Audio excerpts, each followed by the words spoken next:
जीवित पुत्रिका व्रत। जीवित पुत्रिका व्रत अर्थात जितिया व्रत आश्विन मास की कृष्ण पक्ष की अष्टमी तिथि को मनाया जाता है। जीवित पुत्रिका व्रत में माताएं अपनी संतानों की सुरक्षा व स्वास्थ्य के लिए पूरे दिन तथा पूरी रात 24 घंटे तक निर्जला उपवास करती हैं। ये सबसे कठिन व्रतों में से एक है। आश्विन माह की कृष्ण पक्ष सप्तमी से नवमी तक जीवित पुत्रिका व्रत किया जाता है। उपवास के दिन शाम के समय नहाने के बाद हम कहानियाँ सुनते हैं जो मैं आपको सुनाऊंगी। ये कहानी है एक माँ और बेटी की। एक गांव में माँ और बेटी बड़े सुखी पूर्वक रहते थे और वे अपने जीवन में बहुत ही खुश थे। उन दोनों ने कुछ बकरियां पाल रखी थी।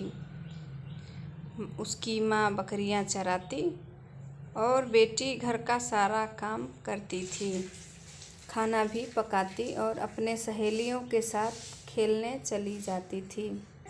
एक दिन खाना खाने के बाद उसकी माँ बकरियों को लेकर जंगल चली जाती है और यह अपनी सहेलियों के साथ खेलने में लग जाती है। खेल कर आने के बाद पूरा खाना खा जाती है। उसकी माँ चरवाहे से आने के बाद बहुत भूखी रहती है। खाना न मिलने पर वह अपनी बेटी को डांटने लगती है। उसकी डांट से तंग आकर वह घर छोड़कर जंगल की तरफ निकल जाती है। जंगल में जाने के बाद उसे कोई नहीं दिखाई देता है और जंगल में बैठकर रो रही होती है। तभी जंगल में एक बूढ़ी औरत आती है और उससे रोने का वजह पूछती है। तब वह अपने माँ के द्वारा किया गया सारा बर्ताव उसे सुनाती है। तब वह बुढ़िया बोलती है, बेटी तुम मेरे घर चलो मेरे साथ, और उसे लेकर अपने घर चली जाती है। वह बुढ़िया एक नागिन थी जो अपनी गुफा से बाहर निकलने के बाद इंसान के रूप में बदल जाती थी और अंदर जाते ही सांप बन जाती थी। अंदर जाने के बाद वह उसे सब घर का कमरा दिखाती है और बोलती है, बेटी सारे घर की साफ सफाई करना, खाना बनाना, लेकिन एक कमरा ऐसा था उसमें ना जाने के लिए बोलती है। अब यह लड़की उसी के साथ रहने लगती है। धीरे धीरे दिन बीत रहे थे। एक दिन वह सोचती है कि आखिर बूढ़ी माँ ने इस कमरे में जाने से मना क्यों किया, और वह उस कमरे में जाती है। अंदर जाने के बाद देखती है कि उसमें कुछ नाद से ढका हुआ दिखाई देता है।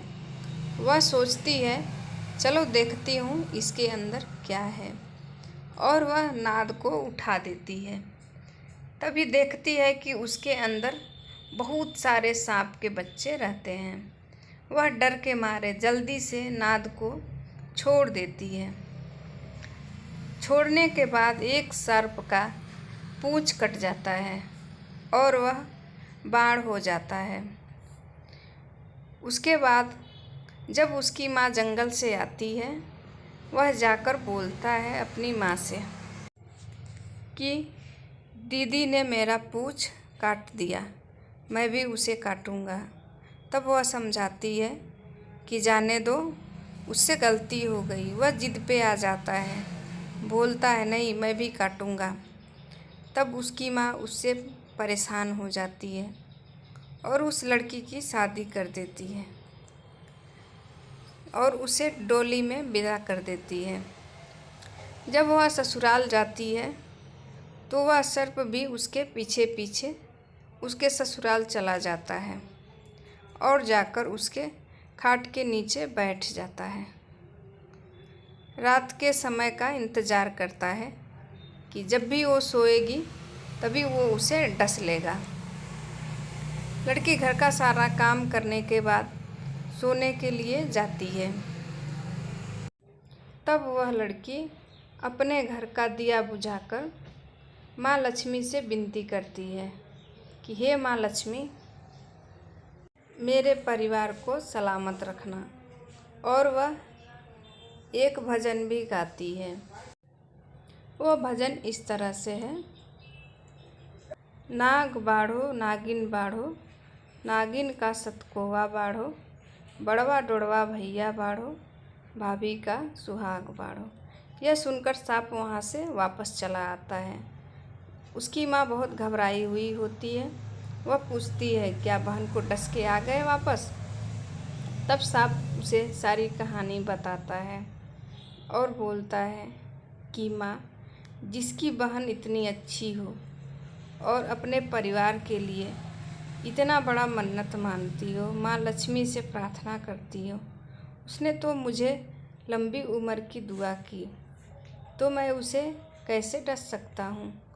वो तो इतनी अच्छी है। तो ये था जीवित पुत्रिका व्रत का कथा। आप लोगों को कैसा लगा मुझे ज़रूर कमेंट करके बताएं, और अच्छा लगा हो तो वीडियो को लाइक ज़रूर करें।